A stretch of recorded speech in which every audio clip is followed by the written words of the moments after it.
හරි. ඔන්න අහගන්නේ නම් සම්භාවිතාව සඳහා කුලක ඕන වෙනවා. ඔතනින් එහාට කිසිම දෙයක් කුලකවල අවශ්‍ය වෙන්නේ නැහැ. කුලක සම්බන්ධව ඔය මම පැහැදිලි කරපු ටික ඕලෙල පන්තියෙන් ගත්ත ටිකක් තමයි පැහැදිලි කරේ. ඒකට පොඩ්ඩක් ඒලෙල පොඩි එකතුකුත් තියෙනවා. අර මෝගන් නියමය, මේ විකටන නියමය ඒ ටික. ওই ටික සංක්ෂිප්තව දැනගන්න ඕන. එහෙනම් දැන් තමයි සම්භාවිතාව අපි පටන් ගන්න. හරිනේ? එහෙනම් ලියමුද මාතෘකාව මෙහෙම. මාතෘකාව ලියන්නේ සම්භාවිතාවේ සරල අර්ථ දැක්වීම. සම්භාවිතාවේ සරල අර්ථ දැක්වීම. සම්භාවිතාවේ සරල අර්ථ දැක්වීම.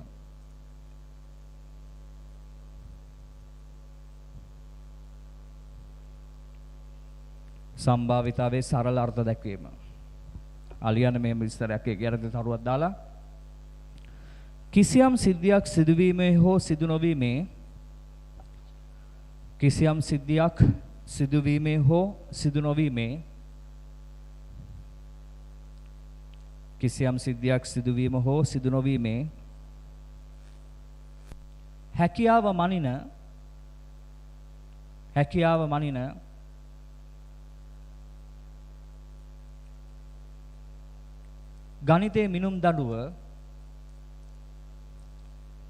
ගණිතයේ මිනුම් දඩුව සම්භාවිතාව ලෙස සරලව අර්ථ දක්වනු ලැබේ. සම්භාවිතාව ලෙස සරලව අර්ථ දක්වනු ලැබේ.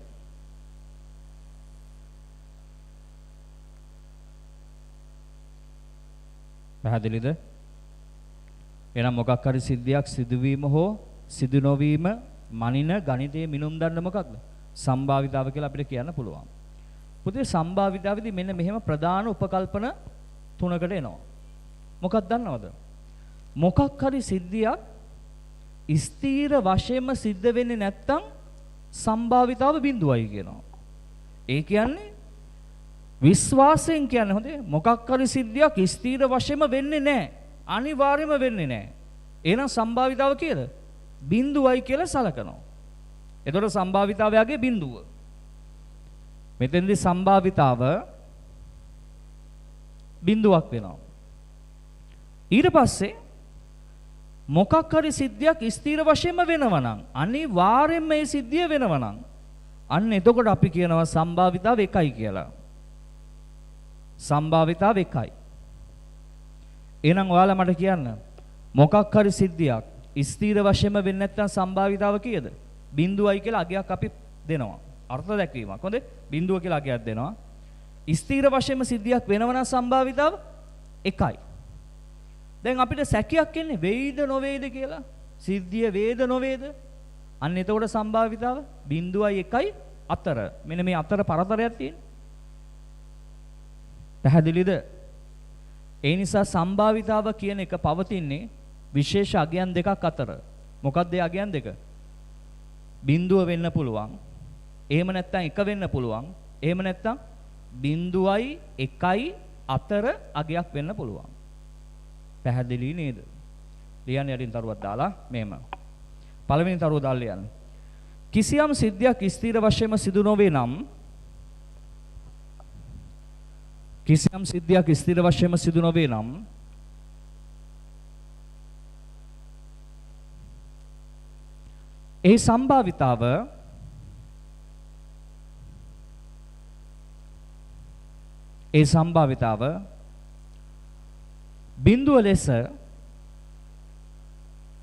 ඒ සම්භාවිතාව බිඳුව ලෙස අර්ථ දක්වා ගනු ලැබේ. බිඳුව ලෙස අර්ථ දක්වා ගනු ලැබේ. ඊළඟ තරුව දාලා යන්න. කිසියම් සිද්ධියක් ස්ථීර වශයෙන්ම සිදුවේ නම්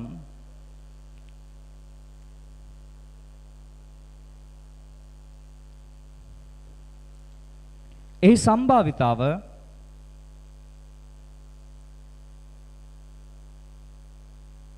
එක ලෙස අර්ථ දක්වා ගනු ලැබේ.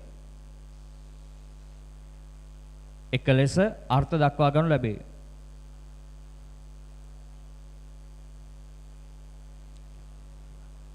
ඊළඟ තරු දාලා ලියන්න. කිසියම් සිද්ධියක් සිදු වේද සිදු නොවේද යන අවිනිශ්චිත විට සිදු වේද සිදු නොවේද යන අවිනිශ්චිත විට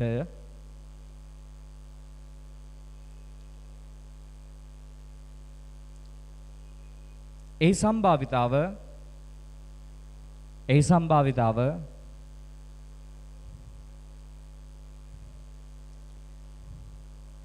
බිඳුව සහ එක අතර අගයක් බව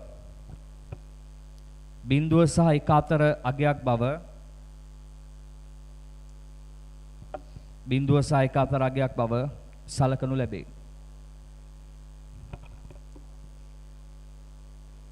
එහෙනම් මේ බලන්න දරුවෝ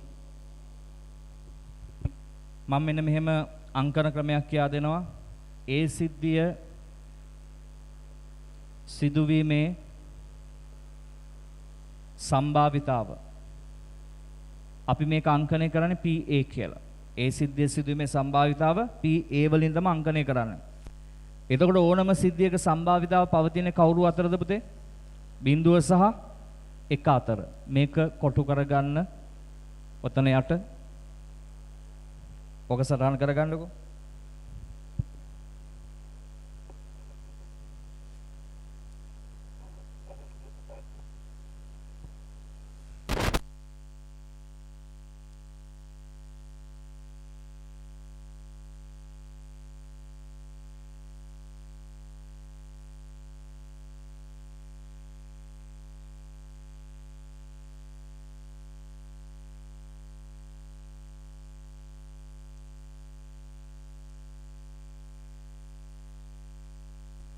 එහෙනම් සම්භාවිතාවේ සරල අර්ථ දැක්වීම පැහැදිලි නේද? ලියා ගන්න ඊට පස්සේ දැන් මේ පාඩමේ පොඩක් තියරි තියෙනවා ඈ. මොකද තියරි වලින් තමයි ඔළුව හදන්නේ. ඊට පස්සේ තමයි හිතන්න පුළුවන් කරගන්න ඕන.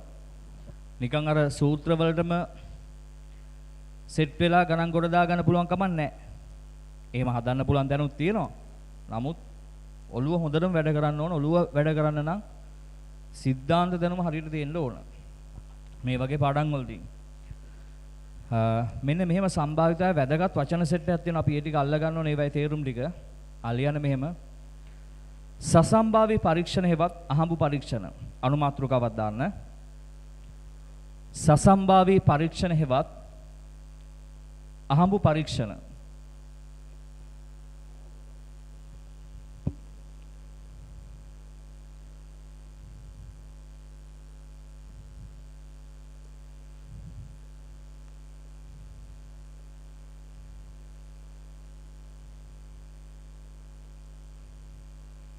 පුතේ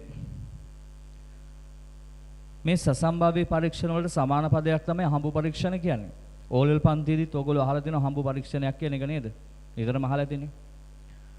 හැබැයි අපි කරන හැම පරීක්ෂණයක්ම පුතේ අහඹු පරීක්ෂණ වෙන්නේ නැහැ. අපි කරන මොකක් හරි පරීක්ෂණයක් අහඹු පරීක්ෂණයක් එහෙම නැත්නම් සසම්භාවී පරීක්ෂණයක් වෙන්න නම් කරුණු 4ක් පිළිපදින්න ඕන. කරුණු 4ක් පිළිපදින්න ඕන. ගොඩක් අය කියන්නේ කරුණු 3යි කියලා. ඒ දන්නේ 3 හින්දා. හැබැයි කරුණු 4ක් පිළිපදින්න ඕන. එන ලියන්න ඉස්සෙල්ලා මෙහෙම. කිසියම් පරීක්ෂණයක්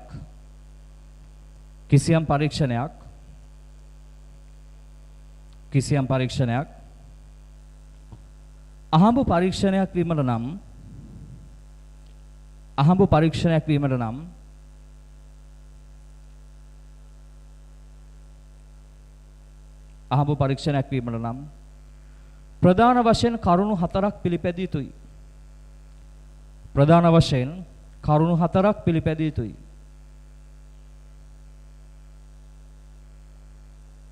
ප්‍රධාන වශයෙන් කරුණු 4ක් පිළිපැදිය යුතුයි.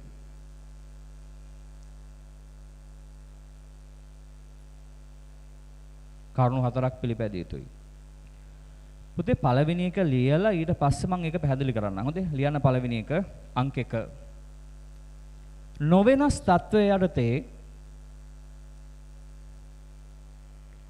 තත්වයේ යටතේ පරීක්ෂණය නැවත නැවත කළ යුතු අතර නොවෙනස් තත්වයේ යටතේ පරීක්ෂණය නැවත නැවත කළ යුතු අතර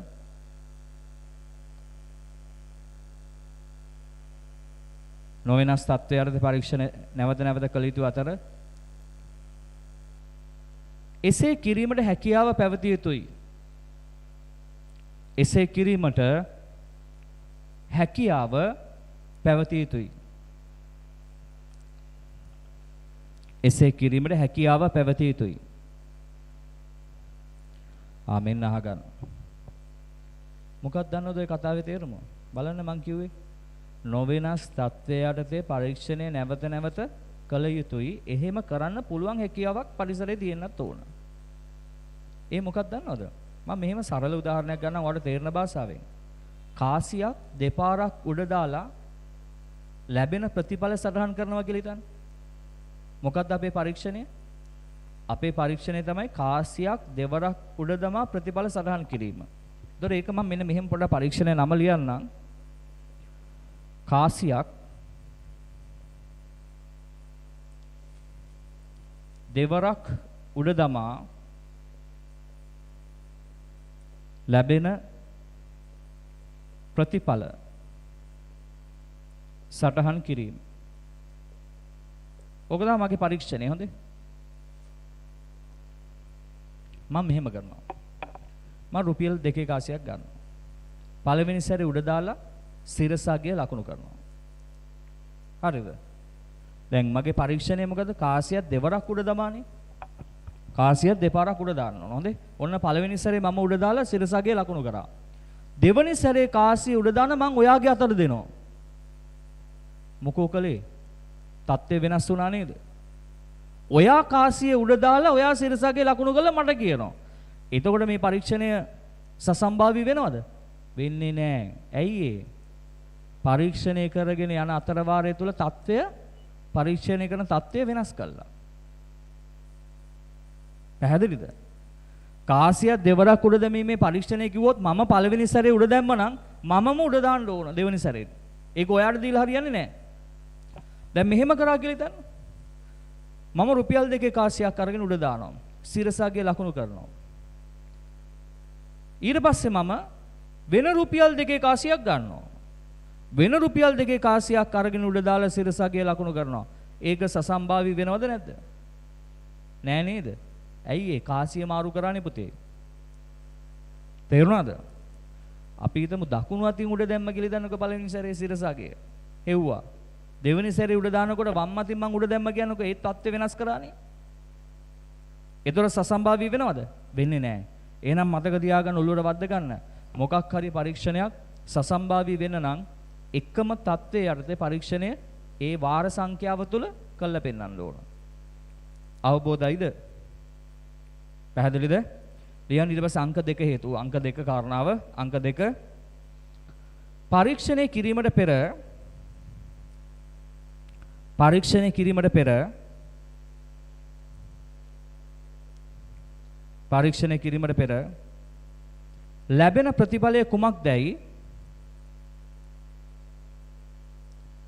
ලැබෙන ප්‍රතිඵලය කුමක්දයි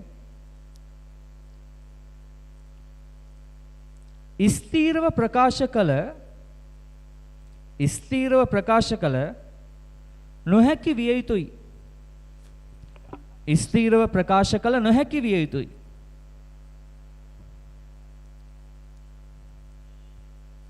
ස්ථීරව ප්‍රකාශ කළ නොහැකි විය යුතුයි. බලන්න ඒකෙත් පොඩි ගතියක් තියෙනවා මේ බලන්න. මොකක්ද දන්නවද ඒ කියන්නේ?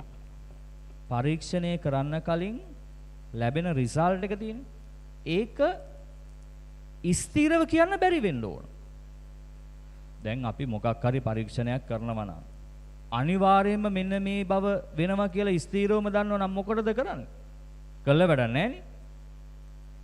එහෙනම් පරීක්ෂණය කරන්න කලින් ලැබෙන ප්‍රතිඵලය ස්ථීරව කියන්න බැරි වෙන්න ඕන.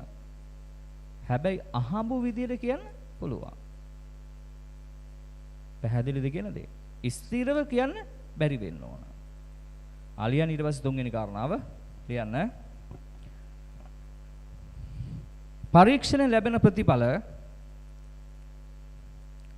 පරීක්ෂණයෙන් ලැබෙන ප්‍රතිඵල තුන්වෙනි කාරණාව ඔය ලියන්නේ හොඳේ. පරීක්ෂණයෙන් ලැබෙන ප්‍රතිඵල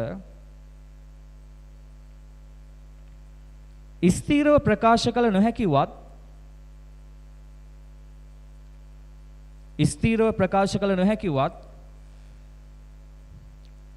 ස්ථිරව ප්‍රකාශ කළ නොහැකිවත් ලැබෙන ප්‍රතිඵල සියල්ල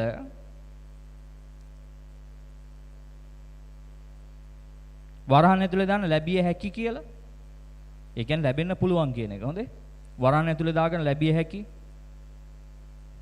වරහන් වහන්න. එන ලැබෙන ප්‍රතිඵල සියල්ල ප්‍රකාශ කළ හැකි විය යුතුයි. ප්‍රකාශ කළ හැකි විය යුතුයි. ප්‍රකාශ කළ හැකි විය යුතුයි.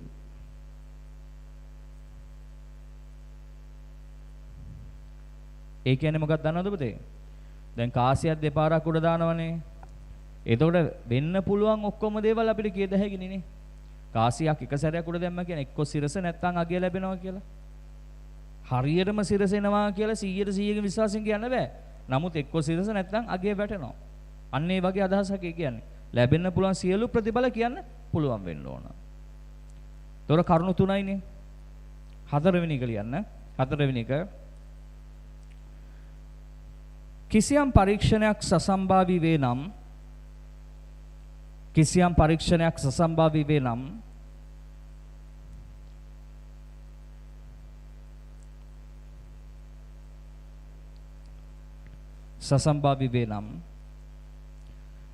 එම පරීක්ෂණයේ කුඩා වාර ගණනක් නොව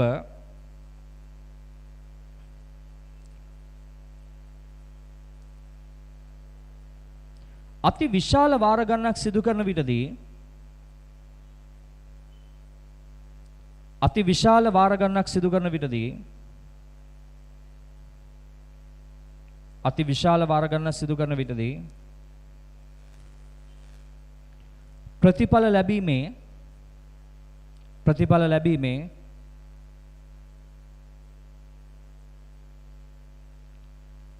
කිසියම් රටාවක්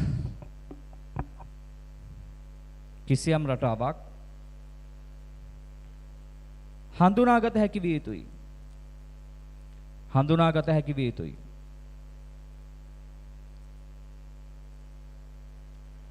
ඔන්න බලන්න. ඔය කියන්නේ මොකක්ද දන්නවද? කාසිය දෙපාරක් උඩ දාන එක නෙමෙයි. කාසිය දසදහස් වාරයක් උඩ දැම්මොත්, කාසිය ලක්ෂ වාරයක් උඩ දැම්මොත් ප්‍රතිඵල ලිව්වොත්, ඒ කියන්නේ මෙන්න මෙහෙම මේ ඔක්කොම ප්‍රතිඵල මෙහෙම ලියනවා කියන්නේ H එනවා T එනවා හිතා ගන්න බෑ එක එක වෙන්නේ මේ H එනවා T H T ඔහම එනවා පිළිවෙලක් නැහැ ප්‍රතිඵල එනවා කාසිය ලක්ෂ වාරයක් විතර උඩ දානවනේ නමුත් ලක්ෂ වාරයක් විතර උඩ දාගෙන ඔහම යනකොට ප්‍රතිඵල ලැබෙන පොඩි රටාවක් අල්ලද හැකි ඒ කියන්නේ එක දැනක ඔන්න එනවා H T පැහැදිලිද? ඇවිල්ලා දැන් මේ ප්‍රමාණෙ තියෙන්නේ.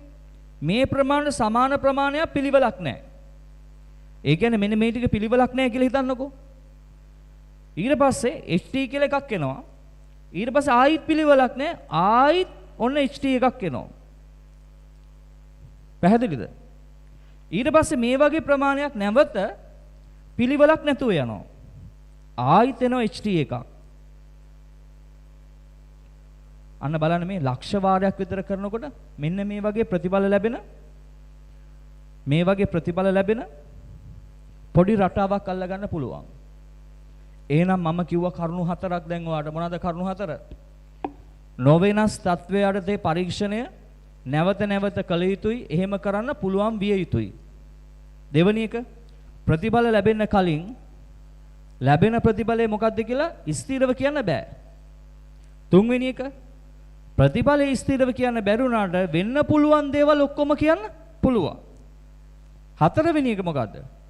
එකම පරීක්ෂණේ ලක්ෂ වාරයක් විතර කරනකොට ප්‍රතිඵල ලැබීමේ කුඩා රටාවක් අල්ලගන්න පුළුවන්. ඔන්න ඔය කරුණු හතර පිළිපදින පරීක්ෂණ වලට කියන මොකක්ද? අහඹු පරීක්ෂණ කියලා. ලියන්න. ඉහත කරුණු හතර පිළිපදින ඕනෑම පරීක්ෂණයක් ඉහත කරුණු හතර පිළිපදින ඕනෑම පරීක්ෂණයක් සසම්භාවී පරීක්ෂණයක් ලෙස අර්ථ දැක්වේ. සසම්භාවී පරීක්ෂණයක් ලෙස අර්ථ දැක්වේ.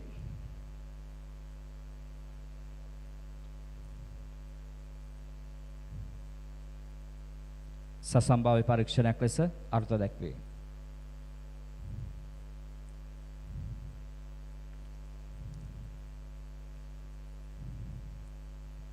සසම්භාවී පරීක්ෂණයක් ලෙස අර්ථ දැක්වේ.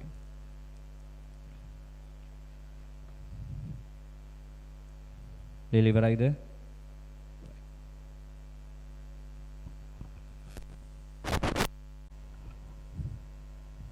එන ලියා ගන්න මාතෘකාව සසම්භාවී පරීක්ෂණයක නියදී අවකාශය. සසම්භාවී පරීක්ෂණයක නියදී අවකාශය. නියදී අවකාශය.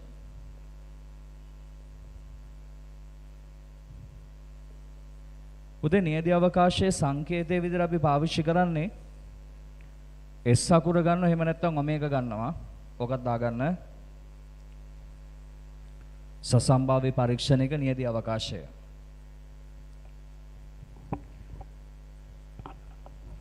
දැන් ඔයාලට ප්‍රශ්නයක් ඇති, මොකද්ද මේ නියදී අවකාශයක් කියන්නේ? නියදී අවකාශයක් කියන්නේ අපි මොකක් හරි පරීක්ෂණයක් කරාට පස්සේ ප්‍රතිඵල ලැබෙනවනේ. ඒ සියලු ප්‍රතිඵල අඩංගු කුලකයට අපි කියනවා ඒ සසම්භාවී පරීක්ෂණේ නියදී අවකාශය. දැන් අපි හිතමු උදාහරණයක් විදිහට කාසියක් දෙපාරක් උඩ දාන පරීක්ෂණය කියලා හිතන්න. කාසියක් දෙපාරක් උඩ දාන පරීක්ෂණේ අපි ඒ පරීක්ෂණය කර කර ප්‍රතිඵල ලියනවනේ. අන්නේ ප්‍රතිඵල ඔක්කොම ලියන ලොකු කුලකයට අපි කියනවා නියදී අවකාශය කියලා. අර්ථ දැක්වීම ලියලා ඊට පස්සේ මම කරන උදාහරණයකදී ඒ ටික පැහැදිලි කරලා දෙන්නම්. ලියන්න මෙන්න මෙහෙම. කිසියම් සසම්භාවී පරීක්ෂණයක කිසියම් සසම්භාවී පරීක්ෂණයක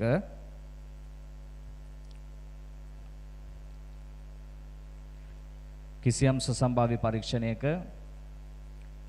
විය හැකි සියලු ප්‍රතිඵල විය හැකි සියලු ප්‍රතිඵල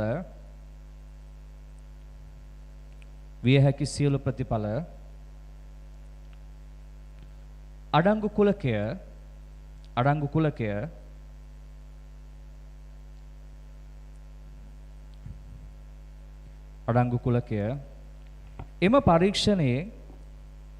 එම පරීක්ෂණයේ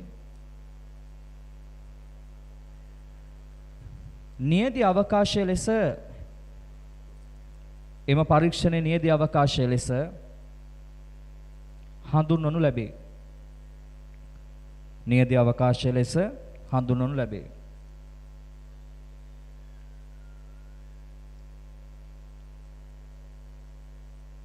නියදී අවකාශය ලෙස හඳුන්වනු ලැබේ.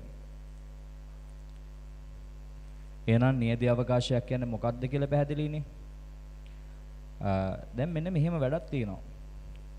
මේ නියදී අවකාශ ඉදිරිපත් කරන ප්‍රධාන ක්‍රම තුනක් තියෙනවා.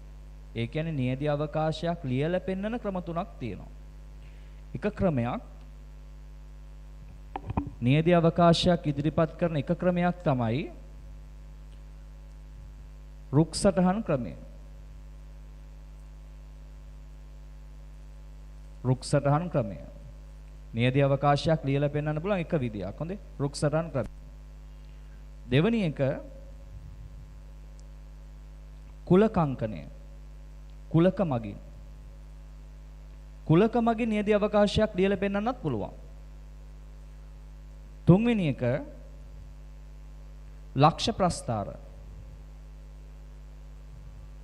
ලක්ෂ ප්‍රස්ථාර මගින්. එහෙනම් මේ අහගන්න දරුවෝ.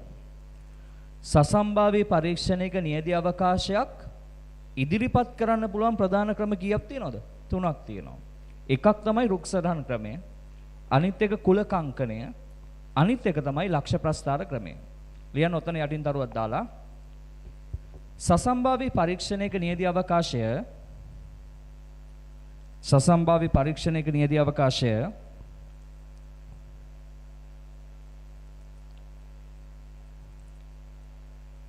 සසම්භාවී පරීක්ෂණයක නියදී අවකාශය ඉදිරිපත් කිරීමේදී ප්‍රධාන වශයෙන් භාවිතා කරන ක්‍රම 3ක් පවතී. ප්‍රධාන වශයෙන් භාවිතා කරන ක්‍රම 3ක් පවතී. ප්‍රධාන වශයෙන් භාවිතා කරන ක්‍රම 3ක් පවතී.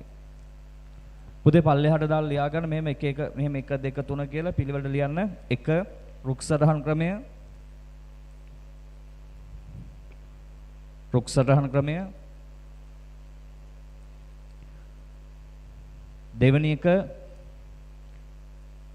කුලක මගින් නියදී අවකාශය නිරූපණය කිරීම, කුලක මගින් නියදී අවකාශය නිරූපණය කිරීම,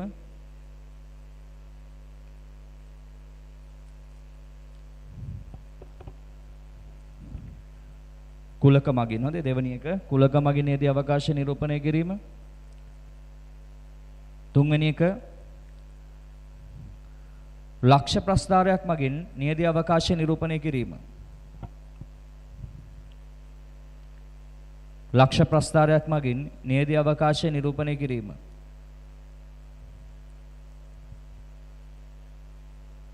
ලක්ෂ්‍ය ප්‍රස්ථාරයක් මගින් නියදී අවකාශය නිරූපණය කිරීම.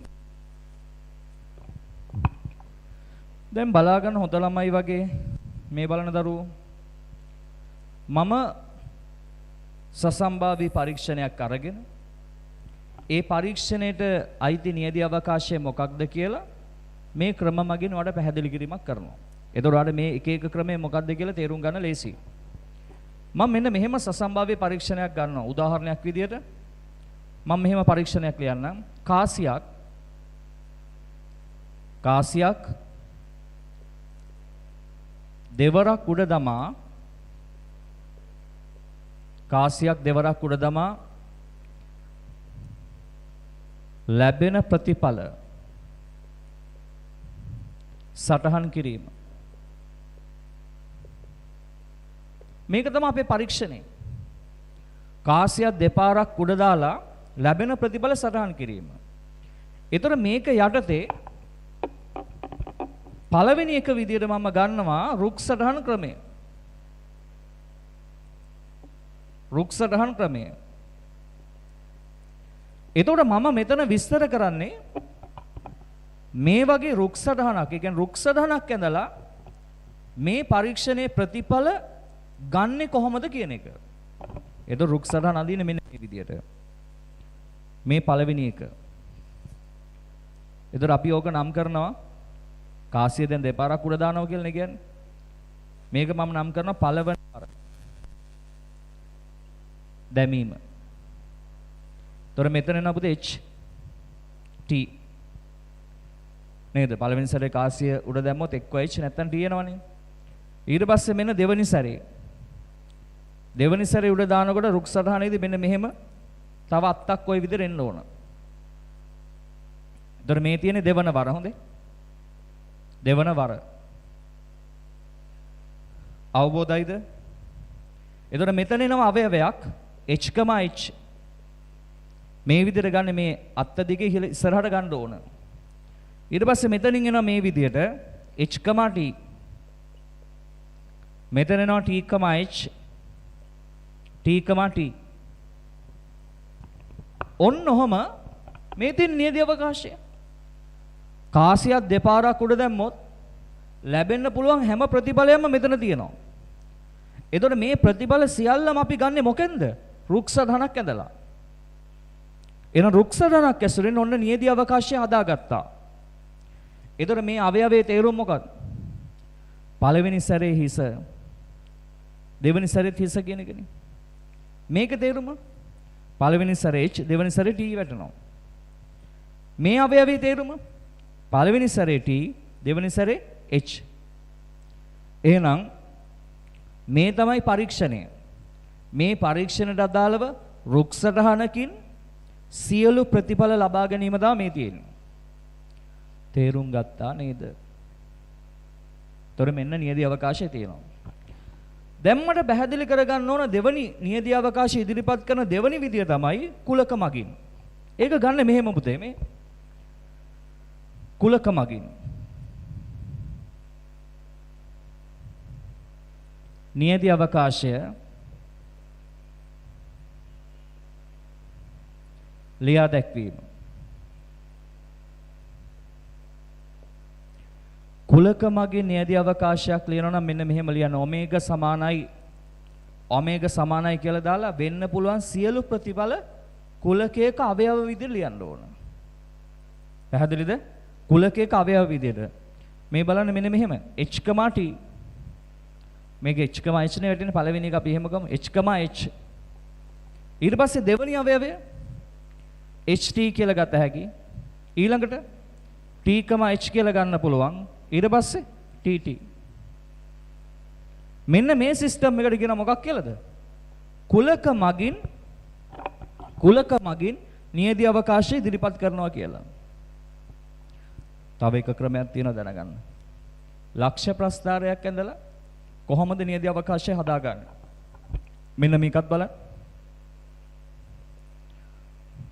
ලක්ෂ්‍ය ප්‍රස්ථාරය මගින්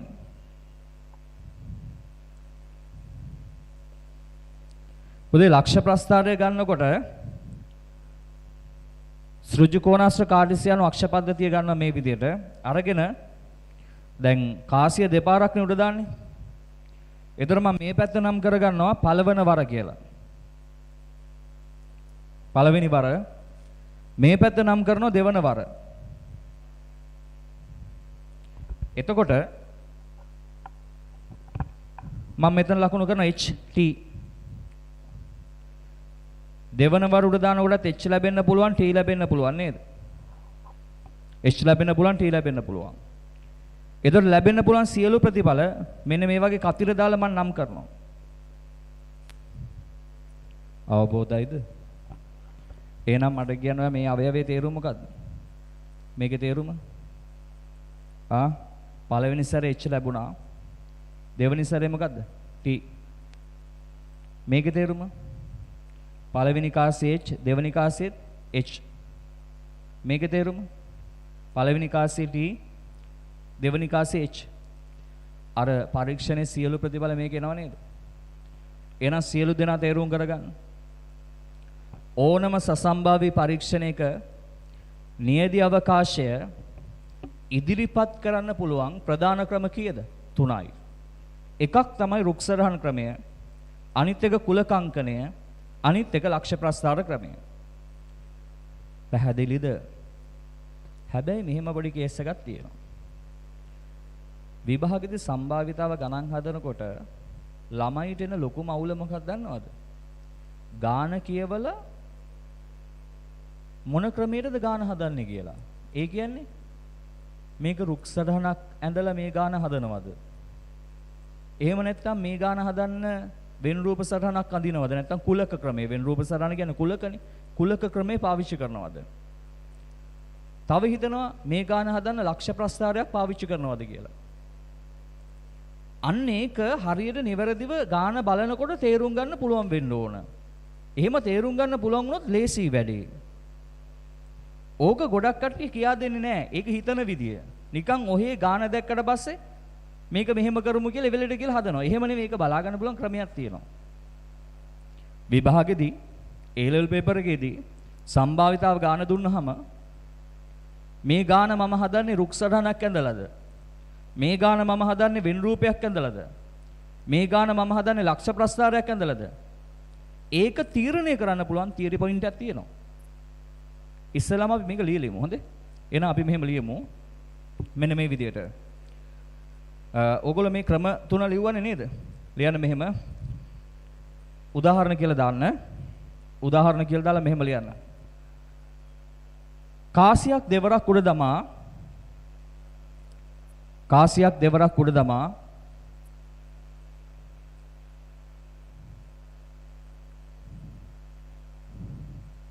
කාසියක් දෙවරක් උඩ දමා ලැබෙන ප්‍රතිඵල සටහන් කිරීමේ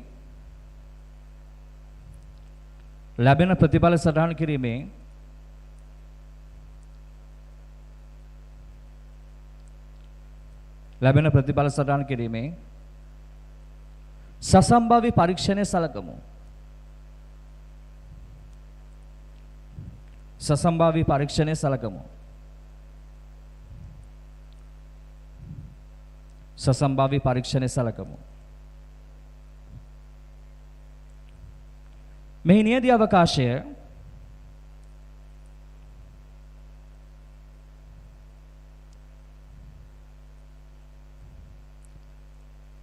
ඉහත සඳහන් කළ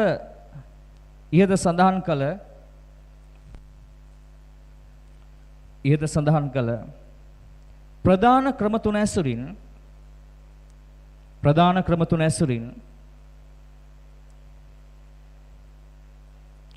ක්‍රම තුන ඇසුරින්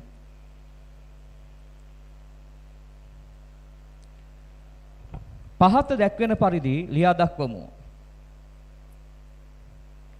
පහත දැක්වෙන පරිදි ලියා දක්වමු. පහත දැක්වෙන පරිදි ලියා දක්වමු. උදේ මේක රුක් සරහන් ක්‍රමය කියලා දාලා මේක ලියන්න. ඊට පස්සේ කුලක අංකණය කියලා දාන්න, ලක්ෂ ප්‍රස්ථාර කියලා ඕක දාගන්න. වම සටහන් කරගන්නකෝ. වම ලියන්න.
ලිවර හරිද?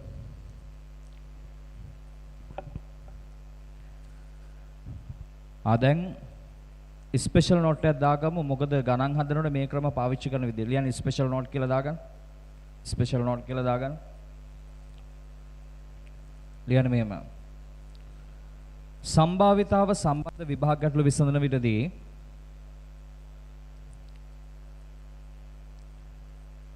සම්භාවිතාව සම්බන්ධ විභාග ගැටළු විසඳන විටදී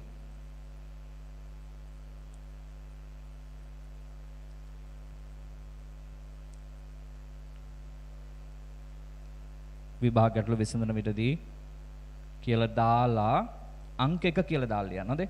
යටින් අංක 1 කියලා අරගෙන ලියන්න. මෙහෙම ලියන්න. අංක 1 කියලා දාලා එකම පරීක්ෂණය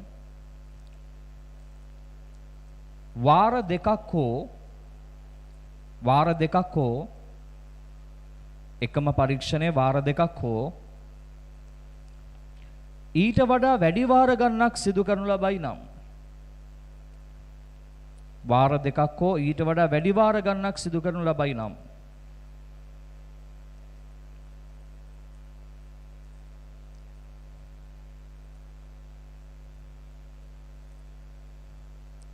සිදු කරනු ලබයි නම් එවැනි ගැටළු විසඳීම සඳහා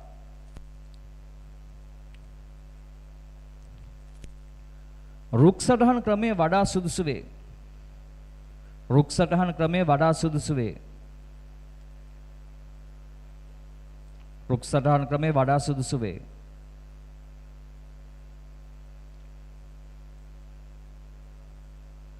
එහෙනම් ඔන්න නැවත ඔලුවට දාන්න.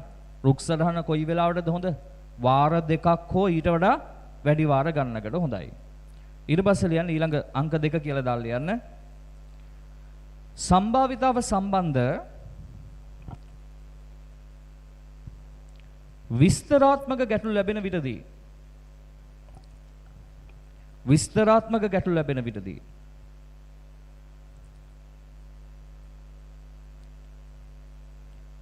එසේත් නැත්නම්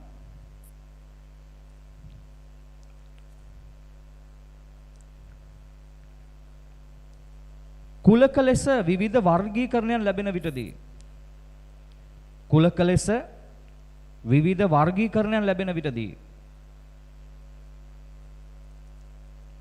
ලෙස විවිධ වර්ගීකරණයන් ලැබෙන විටදී එවැනි ගැටළු විසඳීමට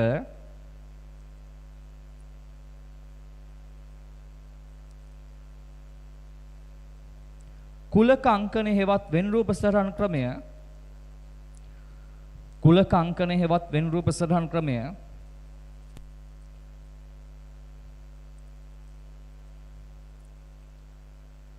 වඩා සුදුසු වේ.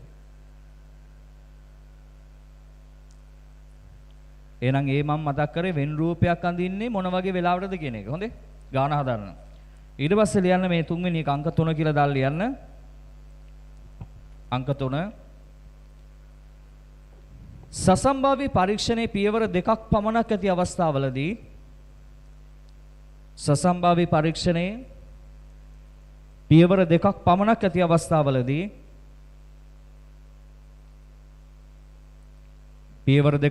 ඇති අවස්ථාවලදී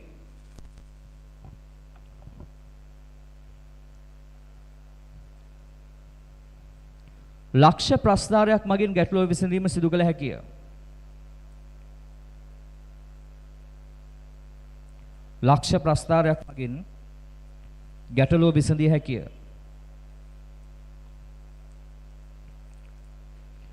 මේ බලන්න.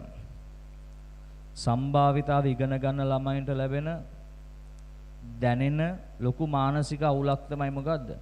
ගාන කියවල ඒ ගාන හදන්නේ රුක් සටහනකින්ද වෙන් රූපයක් ඇඳලා මේ ගාන ගොඩ දානවද? එහෙම නැත්නම් ලක්ෂ ප්‍රස්ථාරකින්ද මේ ගාන ගොඩ දාන්නේ කියලා හිර වෙනවා. ඔයාට දැන් එහෙම හිර වෙන්න ඕනේ නැහැ. වැඩේ ලියන විදිය මං කිව්වා. රුක් සටහන ගන්න කොයි වෙලාවටද? පරීක්ෂණයේ වාර දෙකක් හරි ඊට වඩා වැඩි වාර ගණනක් යනවා නම් බය නැතුව රුක් සටහන දාන්න. වෙන් රූප සටහන සමූහික විස්තරයක් දීලා ඒක ඇතුලේ කුලක එහෙම තියෙනවා නම් ඒ කියන්නේ වින් වශයෙන් විවිධ අර්ථ දැක්වීම් දෙනවා නම් අන්න කුලක වලින් අපිට ගාන හදන්න පුළුවන්. පියවර දෙකක් වගේ නම් ඔන්න පුළුවන් ලක්ෂ ප්‍රස්ථාරය. හැබැයි අහගන්න පුතේ. පියවර 3ක් වගේ නම් ලක්ෂ්‍ය ප්‍රස්ථාරය පුළුවන්ද? බෑ. ඇයි ඒ? තව අක්ෂයක් පුළුවන්. තව අක්ෂයක් ඇඳ ගන්න පුළුවන්. බෝඩ් එකේ ඇඳලා පෙන්නන්න බෑනේ. අපිට ප්‍රතිඵල ලියන්නේ කියහම වදයක් වෙනවා. නේද? ඒ නිසා අපි මේක පාවිච්චි කරන්නේ පියවර 2 පරීක්ෂණ වලට. එතකොට අන්න එතන ළමයි සම්භාවිතාවේ හිර කරගන්න දැන කොන්න ඔයාව එතනින් මම බේරුවා. දැන් මොකක්ද දන්නවද අපිට ඊට පස්සේ ඉගෙන ගන්න තියෙන්නේ? දැන් අපි නියදී අවකාශ දන්නවා. ඊට පස්සේ නියදී අවකාශ ලියන විදි දන්නවා. ඒ පැත්ත ඔක්කොම හරි. දැන් වැඩේ මේ නියදී අවකාශ වල පුතේ ಜಾති ටිකක් තියෙනවා. නියදී අවකාශ වර්ග ටිකක් තියෙනවා. අන්නේ නියදී අවකාශ වර්ග ටික අපි පැහැදිලිව තේරුම් අරගෙන ඉගෙන ගන්න ඕන. ලියන්න චූටි අනුමාතෘකාවක්. නියදී අවකාශ වර්ග නියදී අවකාශ වර්ග නියදී අවකාශ වර්ග නියදී අවකාශ වර්ග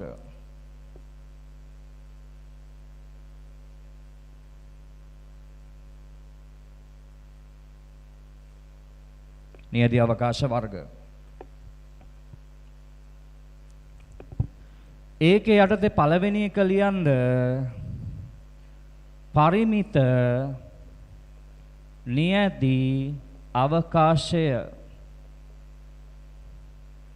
පරිමිත නියදී අවකාශය කියලා දාගන්න මාතෘකාව අංක 1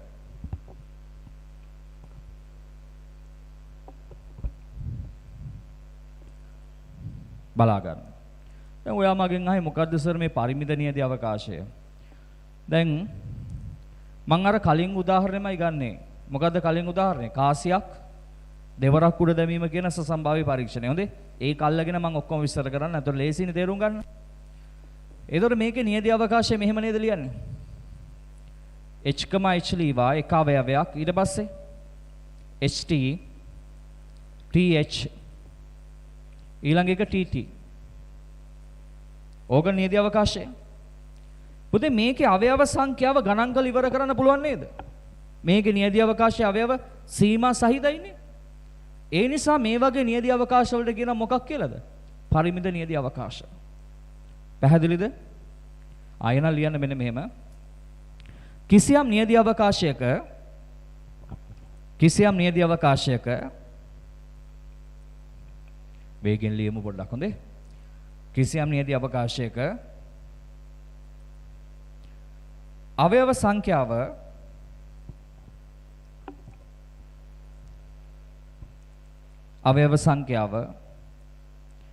සීමා සහිත නම්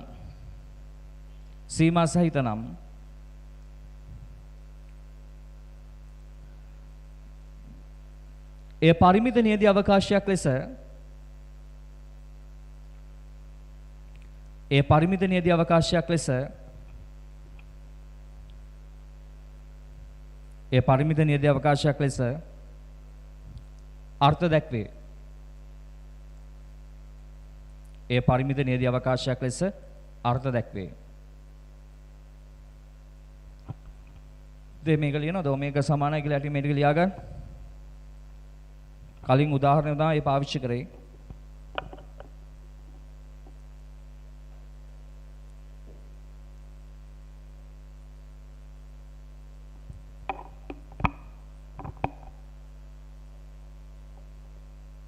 ලියවද?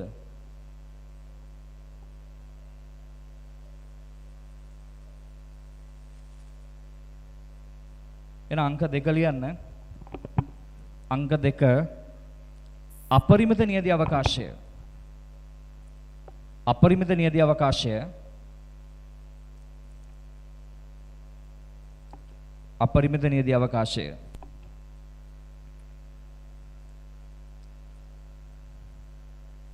අපරිමිත නියදී අවකාශය අලියන්නේ කියනද විස්තරේ කිසියම් නියදී අවකාශයක අවයව සංඛ්‍යාව කිසියම් නියදී අවකාශයක අවයව සංඛ්‍යාව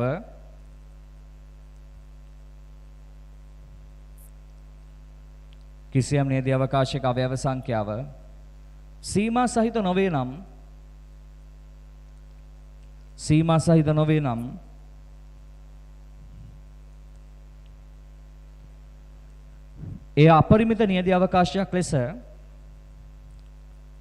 ඒ අපරිමිත නියැදි අවකාශයක් ලෙස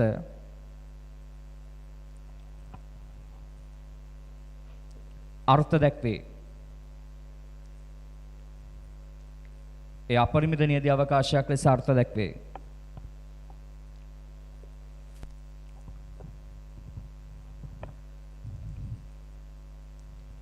මෙන්න මේකත් වැදගත්. මේ තුන්වෙනි එක මම ලියන්නේ මෙහෙම එකක්. විවික්ත නියැදි අවකාශය. හරිද?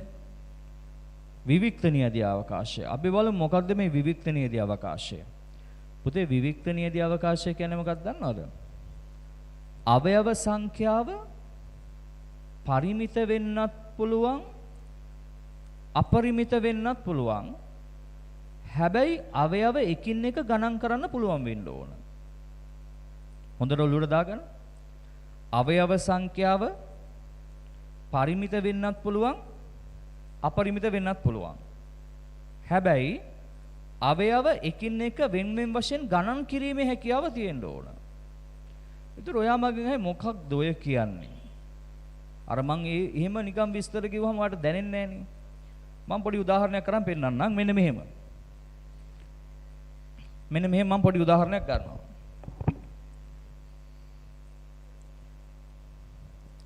කිසියම් ඉලක්කයකට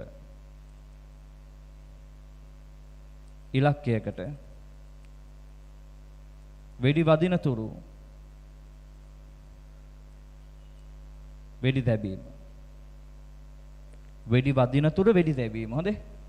ඒක තමයි අපේ පරීක්ෂණය. තැබීමේ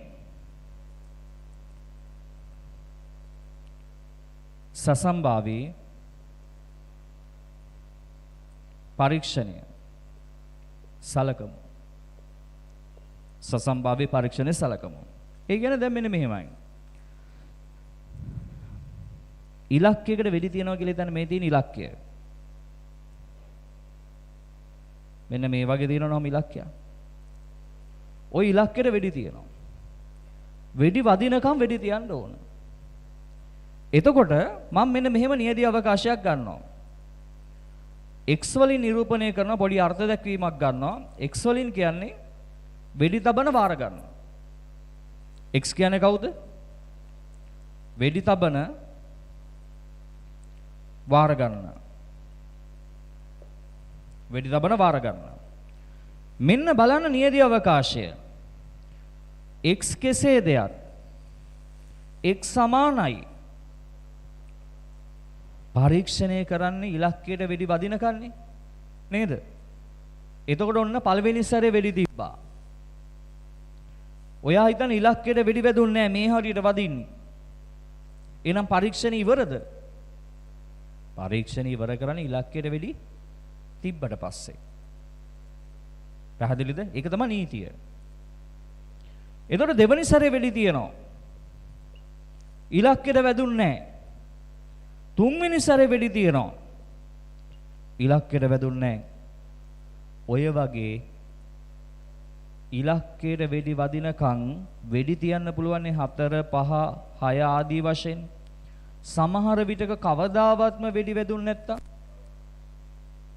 නේද? කවදාවත් අපිට වෙඩි තියාගන්න බැරුණා කියලා හිතන්න. සැමුවෙල් සර් නම් ඕක පුළුවන්. ඇත්තට මම මේ කියන අපි ට්‍රිප් එකක් ගිහිල්ලා එයා රයිෆල් අරගෙන අපි වෙඩි දීපා. හරිද?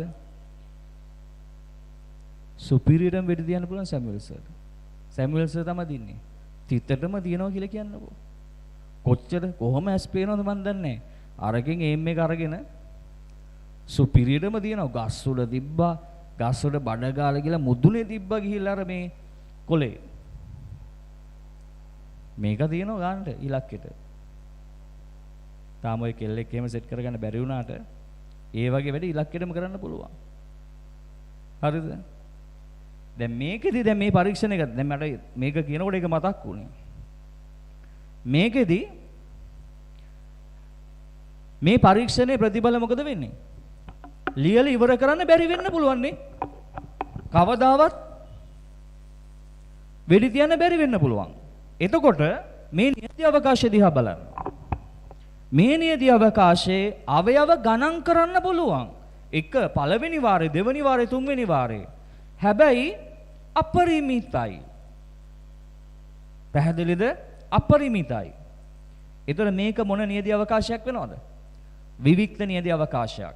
ඒ කියන්නේ අපරිමිත වුණාට කමන්නේ නැහැ. අවයව අනන්ත ප්‍රමාණයක් තිබුණාට කමන්නේ නැහැ. හැබැයි ගණන් කරන්න පුළුවන් වෙන්න ඕන. ඊට පස්සේ අපේ සුපුරුදු උදාහරණ බලන්න. දෙවැනි එක ඔමේග සමානයි කාසියක් දෙවරක් උඩ දමා ලැබෙන ප්‍රතිඵල. ඕම ගත්තාම අපි මොනවාද ඔගේ ප්‍රතිඵල ලියන්නේ? ඔමේග සමානයි HH HT TH TT. උදේ මේකේ මොකෝ වෙන්නේ? මේකේ අවයව සංඛ්‍යාව මොකක් වෙනවද? පරිමිතයි. අවයව සංඛ්‍යාව මෙතනින් ඉවරයි 4යි 4න් ඉවරයි. පරිමිතයි. හැබැයි ගණන් කරන්න පුළුවන්. එහෙනම් මේ විවික්ත කියන්නේ මොකක්ද? විවික්ත කියන වචනේ තේරුම නියති අවකාශයේ අවයව සංඛ්‍යාව පරිමිතද අපරිමිතද කියන එක නෙමෙයි. අවයව වෙන් වශයෙන් ගණන් කිරීමේ හැකියාව තියෙන්න ඕන. අවබෝධයිද? තේරුම් ගත්තද? දැන් හිතට දැනනද සමහරට එතකොට සර් මොනවාද ගණන් කරන්න බැරි අවයව තියෙන්නේ? එහෙම කියලා වඩ හිතෙයි. ඒක මම ඊළඟ එකේදී පැහැදිලි කරනවා විවික්ත නොවැන එක මොකක්ද කියන එක. දැනට ඔයා ඔළුවට දා ගන්න ඕන විවික්ත නියති අවකාශයක් කියන්නේ මොකක්ද? කිසියම් නියති අවකාශයක අවයව සංඛ්‍යාව අපරිමිත වෙන්නත් පුළුවන් පරිමිත වෙන්නත් පුළුවන්. හැබැයි වෙන් වශයෙන් ගණන් කිරීමේ හැකියාව තියෙන්න ඕන. එහෙනම් ලියන්න මෙහෙම. විවික්ත නියති අවකාශය කියලා දාන අංක 3.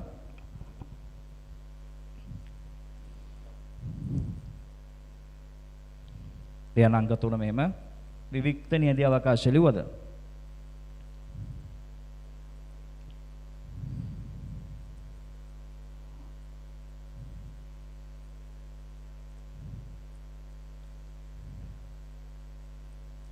ආලියන්න මෙහෙම විස්තරය. කිසියම් නියති අවකාශයක් කිසියම් නියති අවකාශයක් පරිමිත හෝ අපරිමිත විය හැකි අතර පරිමිත හෝ අපරිමිත විය හැකි අතර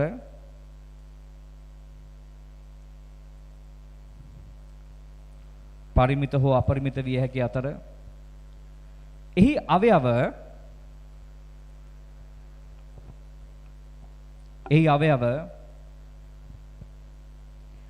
වෙන් වශයෙන් ගණන් කිරීමේ හැකියාව පවතී නම් වෙන් වශයෙන් ගණන් කිරීමේ හැකියාව පවතී නම්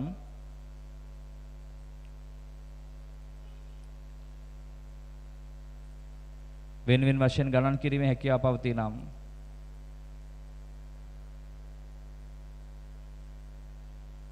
ඒ විවික්ත නියති අවකාශයක් ලෙස හැඳින්වේ.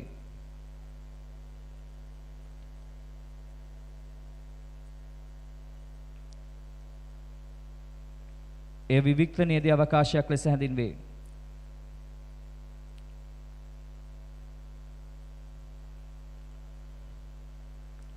හරි නේද? එහෙනම් හොඳ ළමයි වගේ උදාහරණ එක කියලා දාලා මේක ලියලා හැබැයි මෙතනින් පොඩ නවත්තන්න මට පොඩි වාක්‍යයක් දෙන්න ඕන. මේක ලියාගන්නකෝ. ලියාගන්න මෙතනින් තරුවක් දාලා පොඩි වාක්‍යයක් දෙන්න තියෙනවා. ඔතෙන්ට හදාගන්න.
ලියන තරුවක් දාලා යටින්. පළවෙනි එක ලියලා ඉවරයි නේද? උදාහරණයක ලියලා ඉවර නම් පළවෙනි ලියන්න. තරුවක් දාලා මේ අපරිමිත නියදී අවකාශයක් වන අතර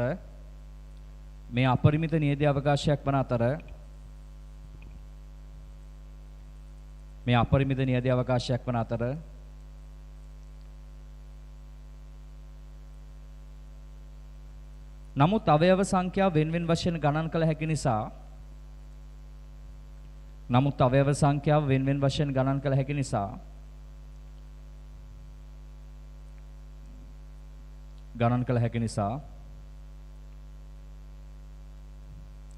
විවික්ත නියදී අවකාශ වලට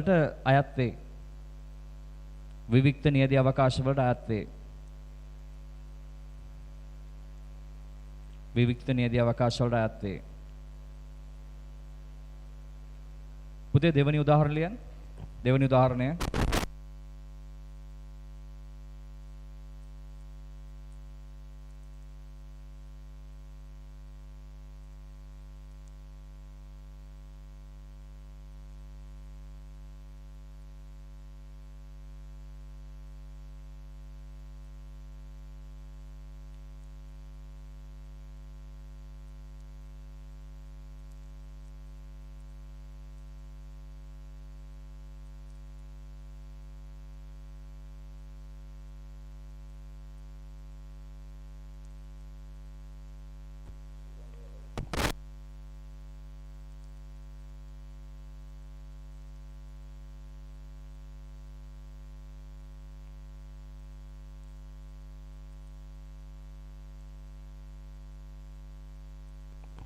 දෙවෙනි එක යටින් මෙහෙම ලියන්න.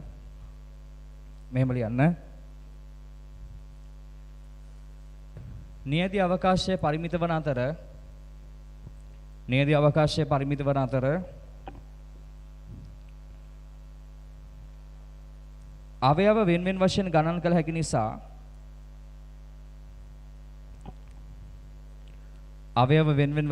කළ හැකි නිසා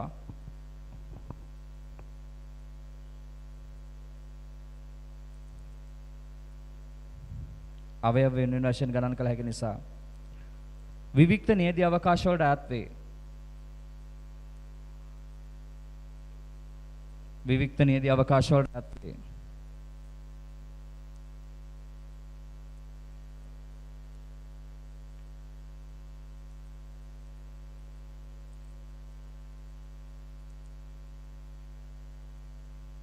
එන එක පුළුවන් නේ. පුතේ ලියාගන්න ඊළඟ එක හතරවෙනි එක නේද? සන්තතික නියදී අවකාශ. හතරවෙනි එක සන්තතික නියදී අවකාශ.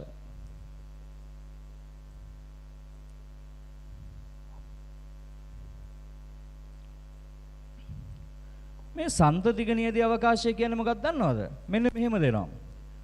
නියදී අවකාශය දෙනවා මෙන්න මේ වගේ අගේ පරාසයකින්. මේ බලන්න. නියදී අවකාශයේ දීලා තියෙන අවයව ටික 1.5යි අතර. දැන් 1.5යි අතර කිව්වහම කොහොමද අවයව වෙන් කරන්න කියන්නකෝ යා. දැන් මේ බලන්න තාත්වික සංඛ්‍යා රේඛාවක් මෙහෙම ලකුණු කරොත් 1.5යි අතර තියෙනවා කියලා කිව්වොත් අවයව ටික 1.5යි නේද? මේකේ තිතක් ගානේ වෙන් කරද හැකිනේ අවයව. ඒතර පළවෙනි අවයවය කවුරු හරි 1යි කියලා කිව්වොත් දෙවෙනි අවයවය කියන්න බෑනේ. වෙන් කළ කියන්න බෑනේ. මම කියන 1.1 කියලා. ඔයා කියනවා නෑ සර් 1.1 නෙමෙයි 1.01 කියලා ඔයා කියනවා. ප්‍රශ්නයක් නේද එතකොටනේ? වෙන් කරන්න බෑ. ඒකට දෙවෙනි අවයවය කවුරු හරි කියන්න පුළුවන් 1.01 කියලා. තව කවුරු හරි කියයි නෑ 1.02 කියලා කියද හැකි. පැහැදිලිද? නමුත් අර ඉස්සෙල්ලා උදාහරණෙදී වෙඩි තියෙන උදාහරණෙදී පළවෙනි වාරය දෙවෙනි වාරය කිව්වොත් එහෙම මම කියන්නේත් පළවෙනි වාරය ඔයා කියන්නේත් පළවෙනි වාරයනේ. මම දෙවෙනි වාරය කිව්වොත් මාත් එක්ක එකඟයි නවා. දෙවෙනි වාරය ඔයා කියන්නත් ඒකමනේ. නේද? දෙවෙනි වාරේ තුන්වෙනි වාරේ අපි හැමෝම එකට යනවනේ. මේකෙදි එහෙම එකක් වෙන්නේ නැහනේ. ඒතකොට මේ රේඛාව අතුලත මේ සංඛ්‍යා රේඛාව අතර පැතිරීමක් ගැන කියන්නේ. ඒ නිසා මේ වගේ නියදී අවකාශයකට අපි කියන මොකක් කියලාද? අවයව වෙන් වෙන් වශයෙන් ගණන් කරන්න බෑ. පරාසයක් මගින් දෙනවා. අගය පරාසයක් මගින් දෙනවා. අන්න ඒ වගේ නියදී අවකාශ වලට කියන්නේ සන්තතික නියදී අවකාශ. එන විවික්ත වලට අයිති නැති එකක්. දැක්කනේ? අවයව වෙන් කර කර ගණන් කරන්න බෑ. ලියන්න මෙහෙම. කිසියම් නියදී අවකාශයක අවයව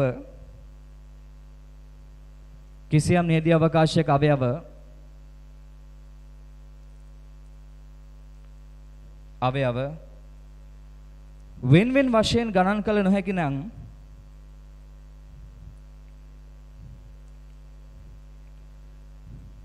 වශයෙන් ගණන් කළ නොහැකි නම්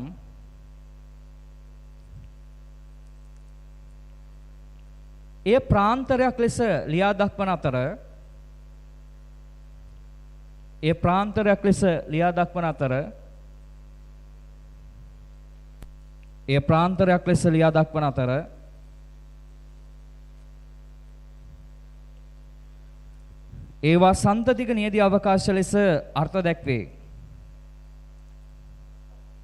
ඒවා සන්තතික නියදී අවකාශ ලෙස අර්ථ දැක්වේ.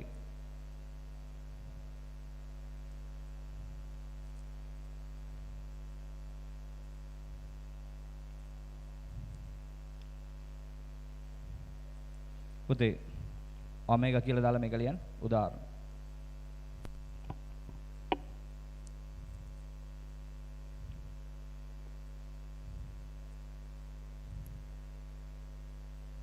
දෙව්වද? දෙලිවරයිනේ. ඔන්න එහෙනම් නියදී අවකාශ වර්ග ටිකක් දන්නවා. මෙන්න නැවත ස්පෙෂල් නෝට් එකක් යටද නැවත කියනවා. ඒ කියන්නේ විභාගෙට එනවා කියලා ඔළුවට වද්ද ගන්න ඕන තැනක් නැවත. හොඳේ.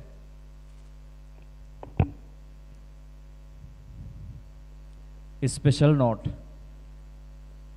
විභාගෙදී නිතර ඔයාගෙන් බලාපොරොත්තු වෙන තැන්. මෙන්න මේකයි. මම මෙතෙන්දි කියා දෙන්න හදන්නේ නියදී ලක්ෂ ගැන.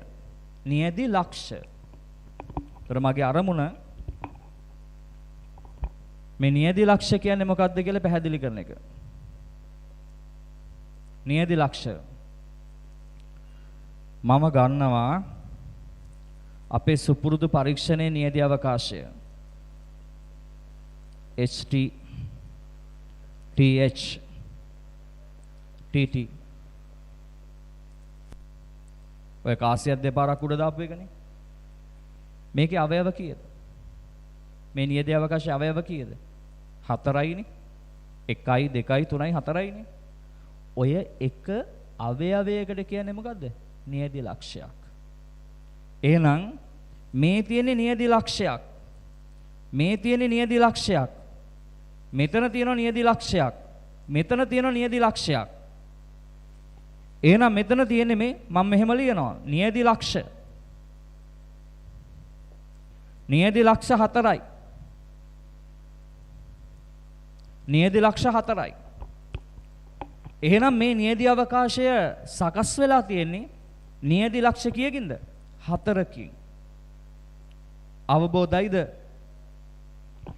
මේක ගන්නම් මම පළවෙනි උදාහරණය කියලා. පළවෙනි උදාහරණය.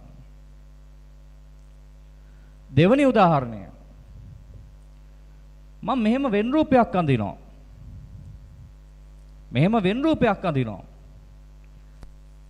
මෙන්න ඔමේගා. ඔමේගා කියන්නේ නියදී අවකාශය. මේක බෙදන කොටස් තුනකට ABC කියලා. එතකොට මම ලියනවා මේ වෙන් රූපෙ දිහා බලාගෙන මෙහෙම එකක්. ඔමේගා කියන්නේ නියදී අවකාශය හැදෙන්නේ 3 දෙනෙක්ගෙන්. කවුද? ABC. ABC 3 දෙනාගෙන්. හරිනේ? මේ 3 දෙනා සෙට් වෙනකොට ඔමේගා හැදෙනවනේ. එතකොට මේ කැපිටල් A කියන්නේ මොකක්ද? නියදී ලක්ෂයක්. කැපිටල් B කියන්නේ නියදී ලක්ෂයක්. කැපිටල් C කියන්නේ කවුද? නියදී ලක්ෂයක්. එතකොට මේ නියදී අවකාශයේ නියදී ලක්ෂ කීයක් තියෙනවද? 3ක් තියෙනවා. නියදී ලක්ෂ 3ක්. අවබෝධයිද? තේරුම් ගත්තනේ? එහෙනම් ලියන්න මෙහෙම. නියති ලක්ෂ ස්පෙෂල් නෝට් කියලා දාන්න. මෙහෙම ලියන්න. නියති අවකාශයක් සම්බන්ධව ලැබෙන නියති අවකාශයක් සම්බන්ධව ලැබෙන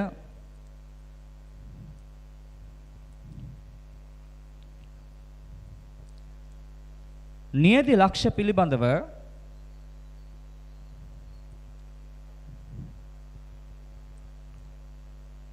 මෙහිදී අධ්‍යයනය කරනු ලැබේ.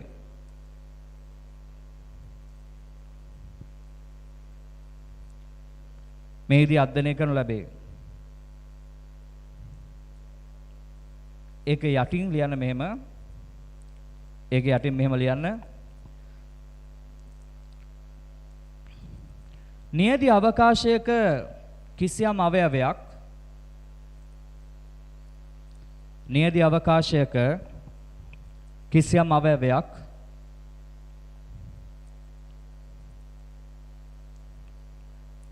නියති ලක්ෂයක් ලෙස හඳුන්වනු ලැබේ.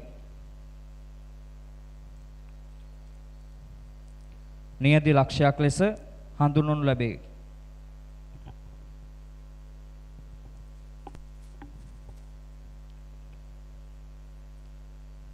ලිව්වද?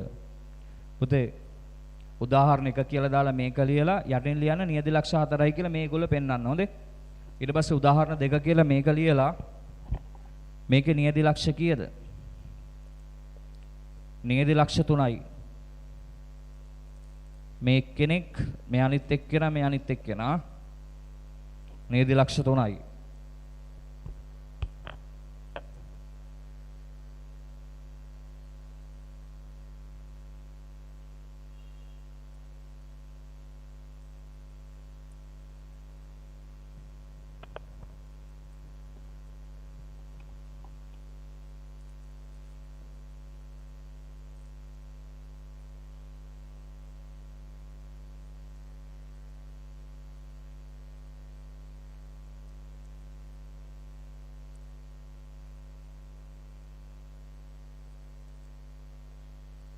ඔතනින් කෙටි ප්‍රශ්න ලොකු ගණන් වලට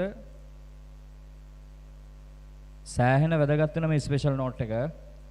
උතර විභාග ගණන් හදන වෙලාවේදී නියති ලක්ෂ කියන්නේ මොකක්ද කියලා දන්නේ නැහැ කියලා කියන්න බෑ. ඒ අවශ්‍ය හැම පොයින්ට් එකක්ම තියෙනවා තියරි නෝට් එකේ.